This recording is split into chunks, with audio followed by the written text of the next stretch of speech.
मित्रों, बात आज यहाँ से शुरू करूँगा कि हमारे एक मित्र महोदय ने हमसे प्रश्न ही कर लिया कि आप अपने जीवन में खुद असफल हैं, तो फिर हमें सफलता के टिप्स क्या देते हुए घूम रहे हैं। किस बात की आप जो है ज्ञान देते हैं जब आप खुद सफल नहीं हो पाए।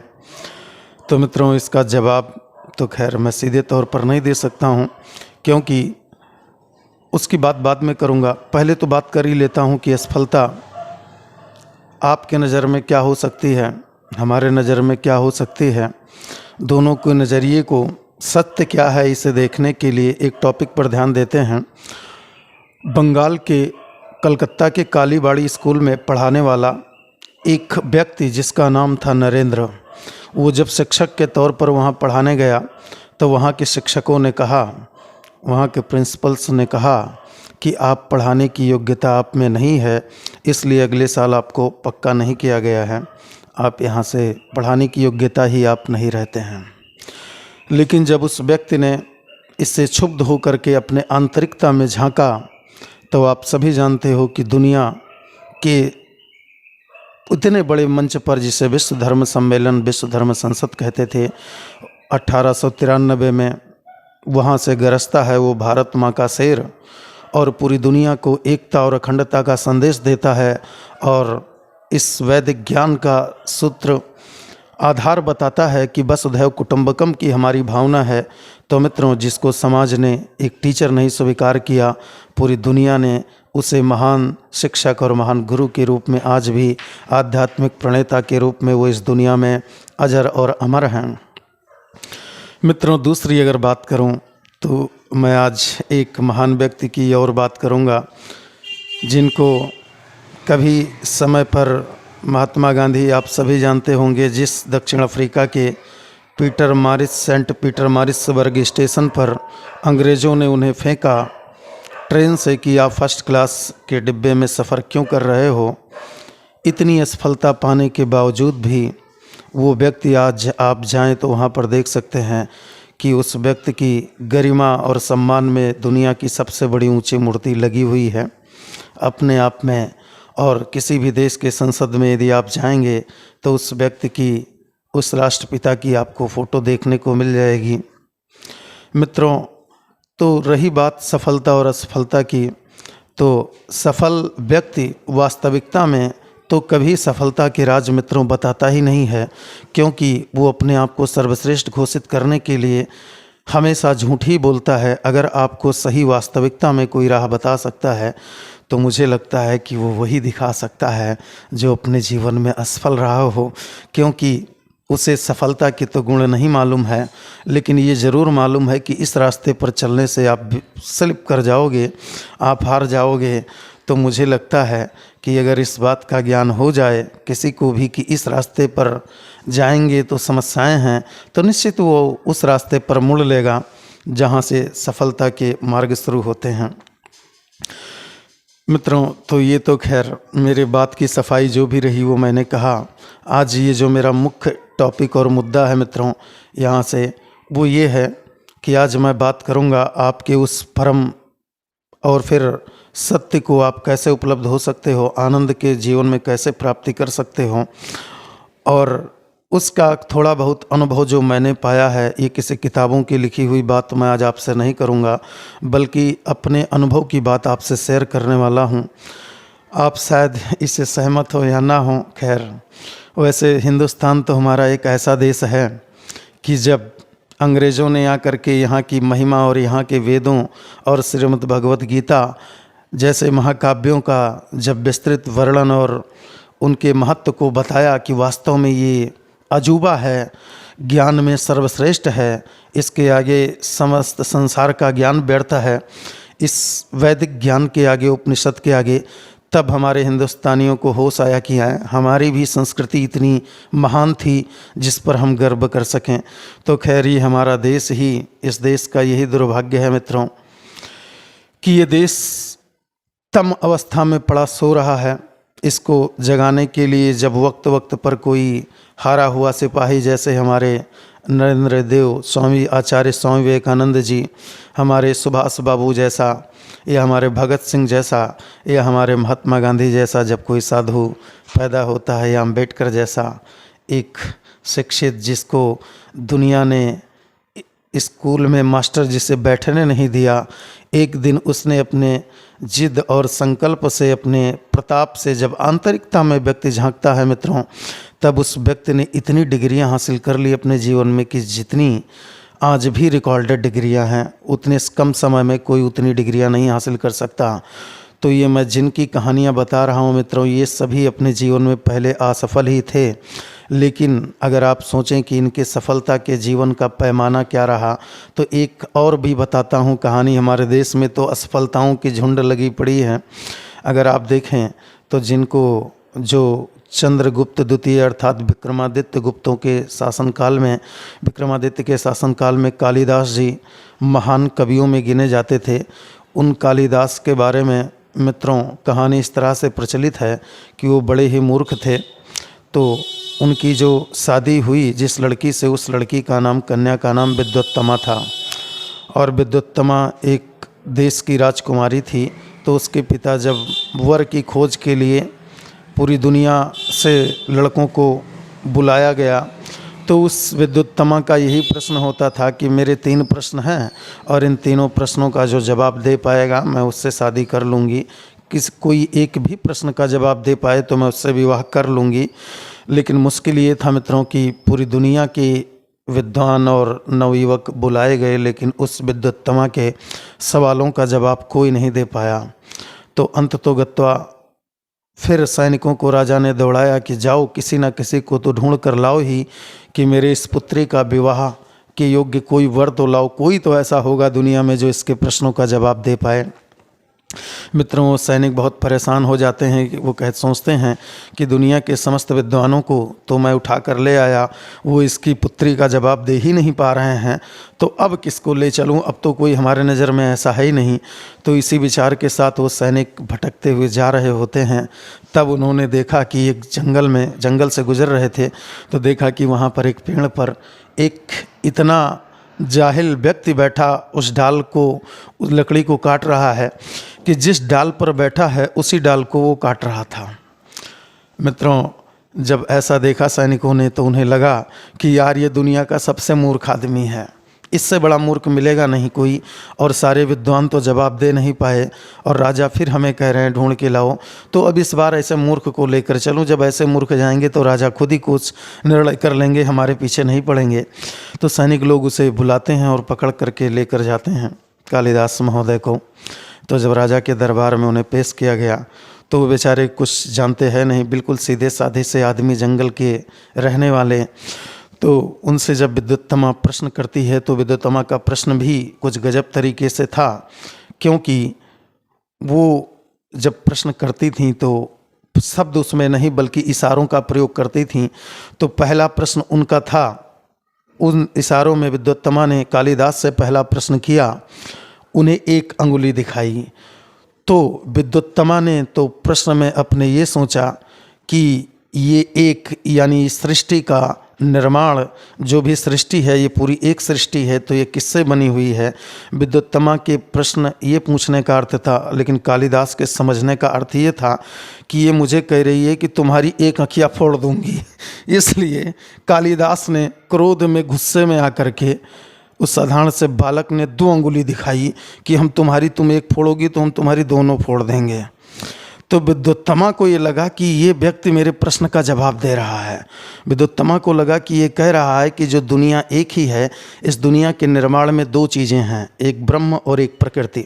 तो इस तरह से विद्वत्तमा को लगा कि मेरे प्रश्न का बड़ा जवाब ये तगड़ा दे दिया।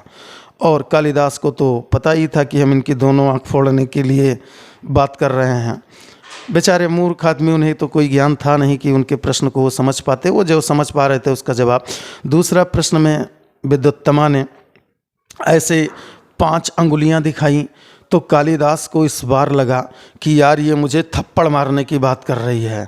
तो कालिदास ने कहा, अपने मन में गुस्से में आया और ताने मुक्का बोले कि इससे तोड़ूंगा तेरी नाक। तो विद्वत्तमा को तो ये लगा कि मैं पूछ रही हूँ कि इस संसार का निर्माण इन 5 तत्व, तो ये 5 तत्व क्या हैं? तो मैं ये पूछ रही हूँ, तो उन्हें लगा विद्युत्तमा को क्या कि कालिदास जवाब दे रहे हैं कि इन 5 तत्वों के निर्माण से ही इस सृष्टि की उत्पत्ति हुई है। तो इस तरह से मित्रों विद्युत्तमा और कालिदास दोनों अलग अलग अर्थों में सवाल और जवाब इस प्रकार देते हैं तीनों प्रश्नों का, और अंत में विद्युत्तमा जी की शादी कालिदास के साथ हो जाती है। जब कालिदास जी अपनी पत्नी जी के पास पहुंचते हैं और जब उनसे कुछ बात करते हैं, तो बातों में तो ये स्पष्ट हो ही जाता है विद्युत्तमा को कि ये कालिदास महामूर्ख हैं, इनको कुछ भी ज्ञान नहीं है इस दुनिया संसार और पारलौकिक ब्रह्म या कुछ भी बारे में, कुछ भी नहीं। एक साधारण सा ये व्यक्ति है कि जो एक जीवन यापन भौतिक तरीके से ही कर सकता है। तो विद्युत्तमा बहुत क्रोधित होती हैं और उन्होंने कहा कि तुम्हारे चक्कर में तुमने मुझे मूर्ख बनाया है, मेरे साथ छल किया है, और तुम्हें मैं विद्वान समझ करके और अपना पति स्वीकार कर ली और चली आई। तो मित्रों इसी बात से क्षुब्ध होकर के वो कालिदास महोदय उठाते हैं अपने आप को, अपने इस पार्थिव शरीर को, और इसे आत्म चैतन्य बना करके करीब 22-23 साल उन्होंने कठिन परिश्रम करके तमाम ग्रंथों का अध्ययन करके इतना आगे, इतना महान वो बने कि अविज्ञान शाकुंतलम, अग्निका मालविका मित्रम, कुमार संभवम, ऋतु संहारम जैसे तमाम महाकाव्यों की उन्होंने रचना की है। और मित्रों अगर देखा जाए तो कालिदास जी हमारे इतने प्रसिद्ध विद्वान हुए कि अगर आप शायद इन 5 अंगुलियों का नाम जानते होंगे, नहीं जानते होंगे तो जान लीजिए। इसका संबंध कालिदास जी से है, इसलिए मैं बोल रहा हूँ। इसका नाम कनिष्ठा है, इस अंगुली का नाम अनामिका है, इस अंगुली का नाम मध्यिका है, इस अंगुली का नाम तर्जनी है, और इसे अंगुष्ठा कहते हैं। मित्रों जब आप कभी गिनती शुरू करते हैं तो इस कनिष्ठा से ही स्टार्ट करते हैं।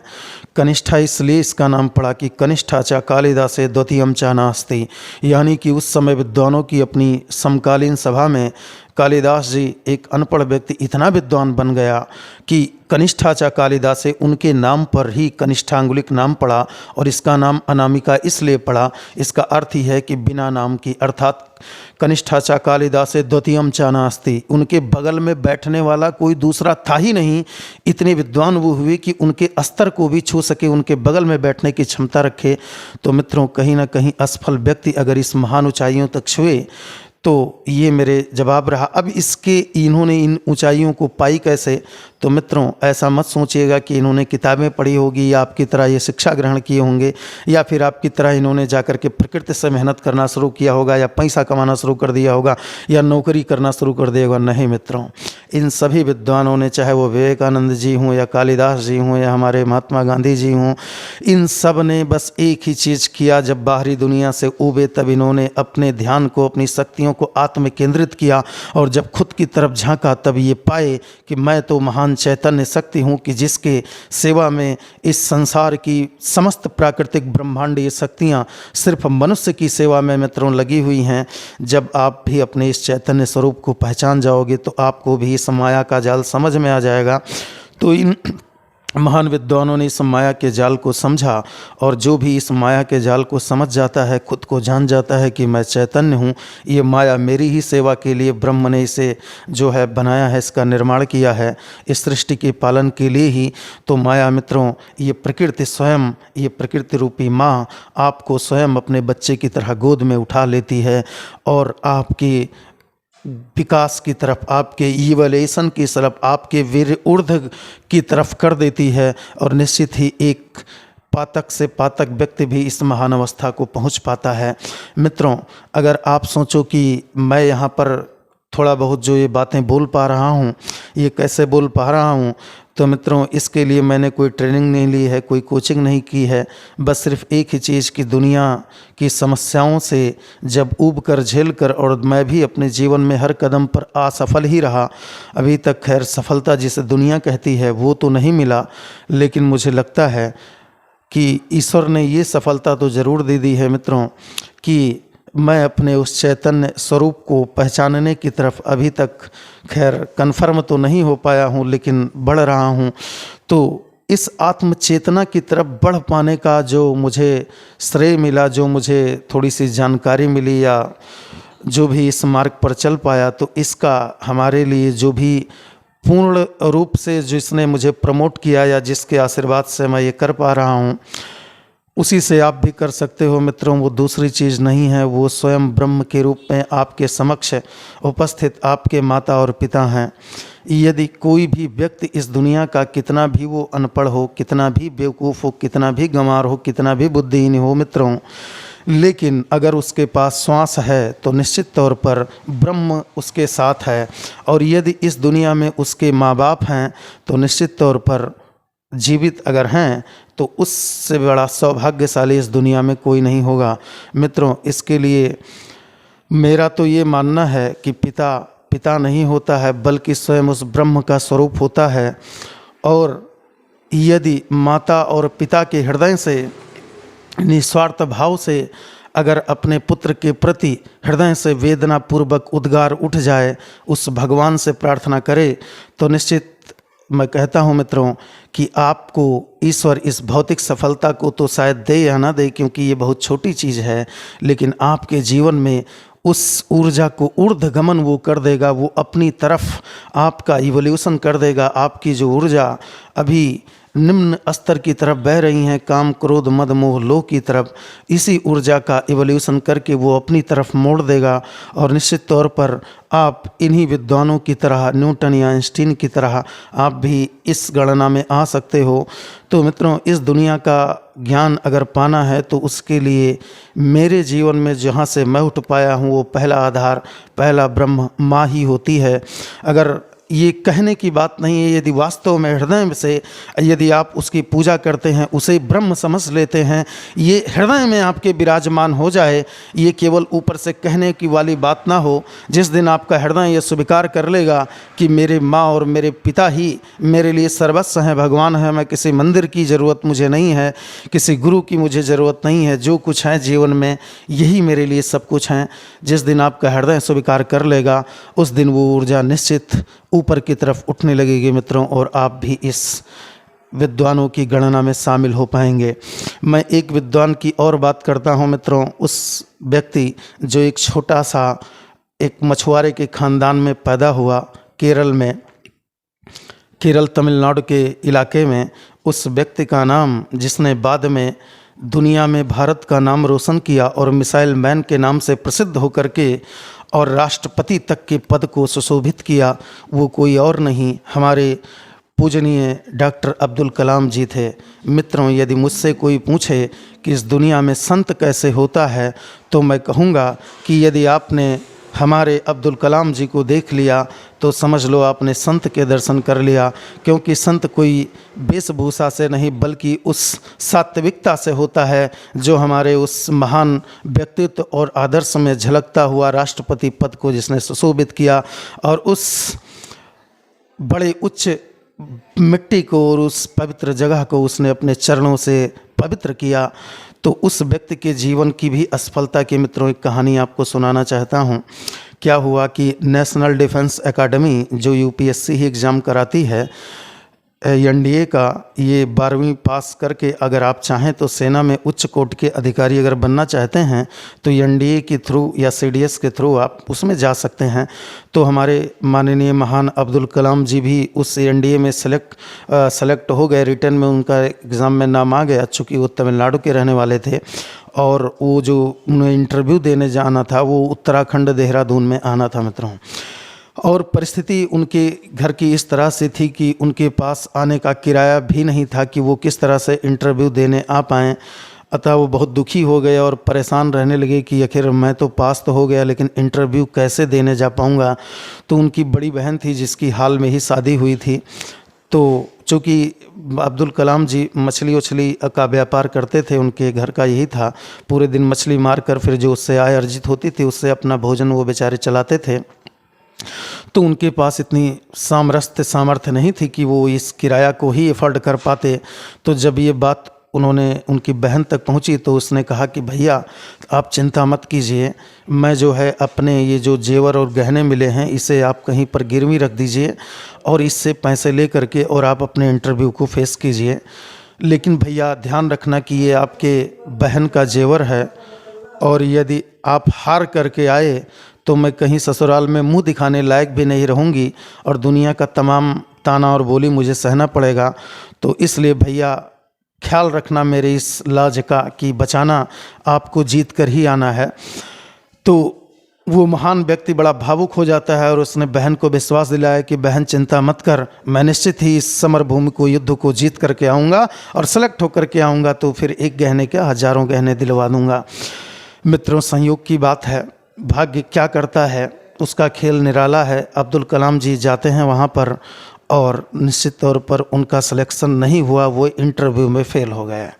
मित्रों, अगले दिन रिज़ल्ट आ जाना होता है, वहाँ पर ऐसी ही कुछ व्यवस्था थी तो वो रुके, अगले दिन रिज़ल्ट पाए तो उनकी स्थिति जब रिज़ल्ट देखे कि उसमें मैं फेलियर हूँ, मेरा नाम लिस्ट में नाम नहीं है, तो उनके पास पैसे भी 2-3 दिन वहाँ पर रहे और किराया जो भी खर्च हुआ उसके बाद उनके पास पैसे ख़त्म हो चुके थे। स्थिति ये थी कि अब वो दोबारा तमिलनाडु वापसी जाने के भी उनके पैसे नहीं थे और चूँकि बहन का इतना बड़ा सामान और ये सब रिस्क उठा करके उन्होंने जो यहाँ तक यात्रा की, इन सब से क्षुब्ध होकर वो सोचे कि अब मैं घर वापस जा कर के ही क्या करूँगा, तो अब मैं अपनी आत्महत्या ही क्यों ना कर लूँ। इसी विचार से मित्रों, अगर आप जाओगे कभी तो, वैसे मैं प्रॉपर लोकेशन कभी गया तो नहीं हूँ, लेकिन उत्तराखंड में एक ऋषिकेश वगैरह के साइड में पहाड़ है, तो पहाड़ पर्वतों पर ही अब्दुल कलाम जी ने सोचा कि थोड़ा ऊपर ही चलता हूँ। विक्षिप्त पागल से हो गए, कुछ समझ में नहीं आ रहा था कि करें क्या, तो उन्होंने निश्चय कर लिया कि अब मैं नहीं जाऊँगा तमिलनाडु, यहीं पर अपने प्राण दे दूँगा, इस पहाड़ियों की चोटियों से कूद करके कुछ ना कुछ ऐसा ज़रूर करूँगा। अब वो विक्षिप्त प्राणी की तरह, और शाम हो गई थी और उस पहाड़ पर चढ़कर घूमने लगे। तो एक शिवानंदा जी का आश्रम वहीं पर पास में है। वैसे शिवानंद जी भी बड़े आत्मज्ञानी रहे, उन्होंने डिवाइन लाइफ करके किताब भी जो उनकी छपी हुई है, तो उन्हें ये पता लग गया कि ये कोई प्राणी है और ऊपर पहाड़ की चोटी पर इस शाम के टाइम घूम रहा है, तो निश्चित ही कोई इसका इरादा गलत है। तो इस बात को भांप करके हमारे शिवानंदा आश्रम के जो संचालक थे उन्होंने तुरंत इशारा किया कि बेटा आप वहीं पर रुकना और मैं ऊपर आ रहा हूँ। उधर पीछे से तुरंत वो पहाड़ पर चढ़ कर गए और उनसे पूछा अब्दुल कलाम जी से, तो उन्होंने बड़े गंभीर स्वर में कहा कि मेरे पास कुछ बचा ही नहीं किराया भाड़ा जाने का, और ऐसी ऐसी कंडीशन परिस्थितियां थीं और मैं यहाँ तक आया, तो अब मेरे में हिम्मत नहीं है, मैं अपने प्राण को दे देना ही उचित समझता हूँ क्योंकि मेरे पास अब कोई ऑप्शन नहीं बचा है। तो शिवानंदा जी ने उन्हें समझाया और बोले कि कोई बात नहीं है, अगर ऐसा आपको लगता है तो उसके लिए थोड़ा समय दीजिए, आइए चलिए, हमारा एक भी प्रवचन होगा, उस सत्संग और प्रवचन को आप सुनिए, उसके बाद में फिर आपकी जो इच्छा होगा आप कीजिएगा। चलिए, तो अब्दुल कलाम जी उनके साथ चले आते हैं। वैसे दुनिया को आईना दिखाने के लिए मैं यहाँ पर एक लाइन बोलूँगा मित्रों, जो हिंदू मुस्लिम करते हैं, हिंदू मुस्लिम, उनके लिए एक बहुत बड़ा जीवंत उदाहरण है कि भारतीय संस्कृति का एक महान ऋषि संत शिवानंद जैसा और एक दुनिया, इस भारत का सबसे बड़ा एक मुस्लिम व्यक्ति, तो एक हिंदू और एक मुस्लिम, जिस तरह से दोनों में एक संगम देखने को यहाँ पर मिल रहा है, उसकी तो लीला ही अद्भुत है। शिवानंदा जी से अब्दुल कलाम जी ने कहा कि ठीक है महोदय, आप मुझे पैसा वगैरह सब कुछ मदद कर देंगे, दे देंगे, लेकिन अगर आप आत्मज्ञानी हैं मुझे लगता है, तो ज़रा ये मुझे पता करके बताइए कि मेरा एनडीए में सिलेक्शन क्यों नहीं हुआ। और बड़े दुखी हो गए, उन्होंने कहा कि मुझे इस प्रश्न का उत्तर जानना ही है। तो शिवानंदा जी ने आंख बंद की और कहा कि कलाम बेटे, निश्चित तौर पर आप जो असफल नहीं हुए हो, इसका मतलब ये नहीं है कि प्रकृति आपसे नाराज़ है, बल्कि इसका मतलब ये है कि प्रकृति से आप जो उम्मीद लगा रहे हो वो आपके लिए बहुत छोटी चीज़ है। प्रकृति आपको किसी स्पेशल कार्य के लिए, किसी विशेष कार्य के लिए सुरक्षित रख रखी है। तो अगर आपको इस समय प्रकृति ने सफल कर दिया तो आप उस सफलता से वंचित रह जाओगे। इसलिए प्रकृति आपके साथ ऐसा कर रही है और घबराओ मत, मेरा विश्वास है कि एक दिन आप उस अपने विशेष कार्य को अवश्य पूरा करोगे। तो निश्चित तौर पर आगे तो आप कहानी सभी जानते हैं मित्रों। तो असफलता जीवन में मायने नहीं रखती है मित्रों, मायने ये रखता है कि आपकी दृष्टि, आपका विजन कहाँ पर है। अगर आपकी दृष्टि, आपका विजन दुनिया के अन्य भौतिक वस्तुओं या अन्य किसी पर ना होकर के स्वयं पर है, तो निश्चित मैं कहता हूँ कि आप में वो शक्ति है कि क्रांति तो एक दिन होकर ही रहेगी। और खैर उसी आशा और उम्मीद और विश्वास के साथ मैं भी इस पथ पर बढ़ रहा हूँ कि इस भारत के निर्माण में मैं भी एक ईंट का काम कर सकूँ। और इसी आशा उम्मीद के साथ में मैं आप लोगों तक अपनी जो विचारधाराएं हैं या जो भी मेरे पास ज्ञान उपलब्ध हैं वो मैं पहुंचाने का प्रयास करता हूं। अगर आप लोगों को बातें थोड़ी सी मित्रों लगती हैं कि हाँ समझने योग्य हैं और सुनी जानी चाहिए और इस पर अमल किया जाना चाहिए, तो निश्चित आप इसको सब्सक्राइब कर लीजिएगा इस चैनल को मित्रों। और आप चाहें तो लाइक शेयर भी कर सकते हैं, कमेंट भी कर सकते हैं, आपकी इच्छा है। खैर ये हिंदुस्तान या देश या ऐसे लोग हो, आप लोग इतने आलसी हो कि वीडियो देखते समय सब्सक्राइब करने में भी, अरे मित्रों सब्सक्राइब ही मत करो, डीसब्सक्राइब ही करो, कुछ करो, अच्छा ना करो बुरा ही करो, लेकिन कुछ ना कुछ करते रहो।